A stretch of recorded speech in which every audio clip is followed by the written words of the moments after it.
मित्रों नमस्ते, सब लोगों को नमस्ते। हम घबराने क्यों लगते हैं, मैं इस विषय पर बात कर रहा हूं कि हम घबराने क्यों लगते हैं और हमारे अंदर घबराहट क्यों आती है। जानते हैं परिस्थितियों से आती है घबराहट है। मतलब कोई परिस्थिति होती है जो हमें घबराने लगती है, कुछ ऐसी बात होने लगती है जैसे घर का कोई बीमार पड़ गया, एकाएक कोई कर्जा बढ़ गया, एकाएक कोई परेशान करने लगा, हमारा धंधा एकाएक टूटने लगा, हम जो सोचे थे वह नहीं हुआ, हमारा बहुत भारी नुकसान हुआ, तो हम घबराने लगेंगे। अब हम जो घबराने लगते हैं, इस घबराहट का समाधान क्या है? वास्तव में हमें घबराना है, यह हम रोक नहीं सकते, क्योंकि यह कहीं न कहीं से हमारे कर्म से, ईश्वर के संविधान से प्रेरित बात है। परंतु यह तय है कि अगर घबरा रहे हैं तो उस घबराहट से आगे निकलने के लिए भी मेरे अंदर छटपटाहट है। तो किस तरह से हम उस घबराहट से आगे निकलें, घबराहट को परास्त करें, इसकी मैं बात कर रहा हूँ। घबराहट को दूर करने का तरीका एकदम सरल तरीका। पहले तो आप मान लीजिए कि इस सच्चाई को जानिए, एकदम इस सच्चाई को जानिए कि आप अकेले नहीं हैं। पूरा ब्रह्मांड आपके साथ है, परमात्मा आपके साथ है, ईश्वर खुदा आपके साथ है, सारे लोग आपके साथ हैं, क्योंकि इन्हीं ईश्वर खुदा गाड के आप एक अंग हैं और सभी के जिलाने से आप जी रहे हैं, सभी के देने से आपको मिल रहा है, सभी जो भी हैं वही आप हैं। तो अब घबराहट जो आ गया, तो घबराहट आकार नहीं है। वास्तव में हम कहीं न कहीं से हमारा तार जुड़ा हुआ है कि हमें इस स्थिति में, इस समय हमारे साथ कुछ ऐसा हो कि जिससे हम घबराना शुरू कर दें, जिससे हमारे अंदर बौखलाहट, घबराहट, बेचैनी, तनाव पैदा हो जाए। हो गया, इस सच्चाई को मानिए। अब हमको आगे क्या करना है? तुरंत जो विचार तो आता है ना कि इस स्थिति को कैसे हम उभरें, किस तरीके से ऐसा करें कि घबराहट दूर हो जाए। घबराहट दूर होगी मित्रों, बिल्कुल मैं पक्का गारंटी देता हूँ, घबराहट दूर होगी। घबराहट दूर होगी, निश्चित रूप से दूर होगी, क्योंकि घबराहट टिकने के लिए आती ही नहीं है। और वैसे तो कोई भी चीज़ टिकने के लिए नहीं आती है, तो घबराहट की क्या औकात को टिक जाए आपके सामने।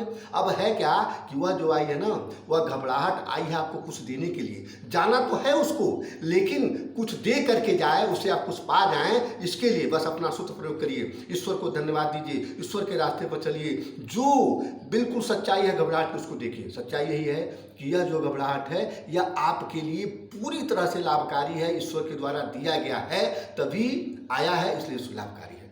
अब इसको लाभकारी मानकर इस घबराहट से घबराइए नहीं। होता क्या है कि हम घबराहट से घबराने लगते हैं। जब घबराहट को गलत मानेंगे, जब परिस्थिति को गलत मानेंगे, तो निश्चित रूप से हमारे अंदर और ज़्यादा घबराहट पैदा होगी। हमारे अंदर उस घबराहट से भी घबराने लगेंगे। गजब बात हो गई, कर्ज में भी कर्ज होने लगेगा, सूद पर भी सूद चलने लगेगा। ऐसे नहीं है, मतलब घबराहट से घबराना नहीं है, परेशानी में परेशान नहीं होना है। तो होना क्या है कि उस घबराहट को जब सही मान करके देखेंगे, सही मान के महसूस करेंगे, तो घबराहट से नहीं घबराएंगे। वो क्या जाएगा कि आप घबराहट के ऊपर खड़े हो जाएंगे, आप घबराहट के दृष्टा बन जाएंगे। और अब जो विचार आपके अंदर आएगा, वह घबराहट को दूर करने का विचार आएगा, परिस्थितियों के पार पाने का विचार आएगा, परिस्थितियों को जीतने का विचार आएगा, जो मुसीबत आई उससे लड़ने का, उसको टालने का विचार आएगा। तो केवल एक बात कि जो भी मुसीबत आई है, उस मुसीबत को गलत न मान करके, उस मुसीबत को पूरी तरह से लाभकारी मानते हुए आप यह देखिए कि मेरे अंदर विचार क्या है। तो जो विचार है उसको क्रियान्वित कीजिए, उस विचार के लिए अपना पूरा जी जान लगा दीजिए। क्यों? क्योंकि जी जान लगाएंगे तो पूरी शक्ति लेकर के परमात्मा बैठा है, आपको देगा। परमात्मा देने से कभी चूकता नहीं है, क्योंकि परमात्मा अनंत है, अनंत ब्रह्मांड है। तो बस आप एक ऐसे यंत्र बनिए कि जो आपको चाहिए, जो आपके अंदर विचार है, इस विचार को क्रियान्वित करने के लिए जो आप करना चाहते हैं, आप करना तो शुरू करिए। आप करना शुरू करेंगे तो परमात्मा कभी कंजूसी नहीं करेगा, ब्रह्मांड कभी कंजूसी नहीं करेगा, पूरा अस्तित्व कभी कंजूसी नहीं करेगा, क्योंकि वो बहता है, अनवरत बहता है, हमेशा बहता है, हमेशा देने के लिए बहता है। उसी देने से आज हमारी सांस चल रही है, हम भोजन पा रहे हैं, हमको अन्न मिल रहा है, सारा कुछ तो उसी के नाते हो रहा है। तो मतलब ये हुआ कि जो घबराहट हो गई वह परिस्थितियों को गलत मानने से हुई।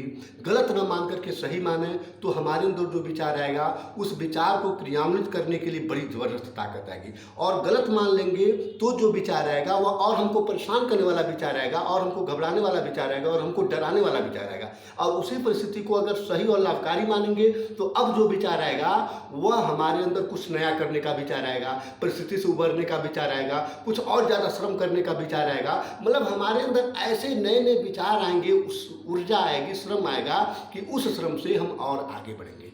तो इसको जीवन में उतारना है मित्रों। मतलब मैं जो बात कर रहा हूँ, मैं बार बार कहता हूँ कि मेरा लेक्चर नहीं है, यह वास्तव में हम सभी लोगों को, धरती के सभी मित्र पूरी तरह से अपने जीवन को सभी मनोविकारों से मुक्त करते हुए एकदम परम आनंद, परम पिता परमेश्वर जैसा जीवन जीवें। सभी लोग पूरी तरीके से अपने आत्मनिर्भर हों और किसी भी प्रकार के मनोविकार के गुलाम ना हों। इसके लिए हमें हर परिस्थिति को सही मानते हुए पूरी तरह से उस पर काम करना है, और यही घबराहट से दूर होने का उपाय है। मित्रों नमस्कार। मित्रों नमस्कार।